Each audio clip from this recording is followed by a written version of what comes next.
เลยก็ขอจับตัวเดินทางมันก็คงเป็นพี่น้องทุกท่านให้กำลังใจกันน้ำสักเอาทุกประกวดเป็นเจ้าหน้าของเรา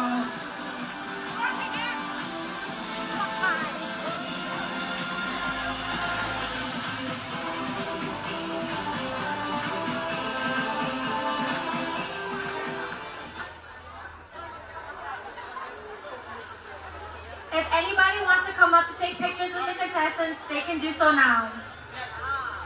อีกทีหนึ่งเนาะขอประกาศให้พ่อแม่พี่น้อง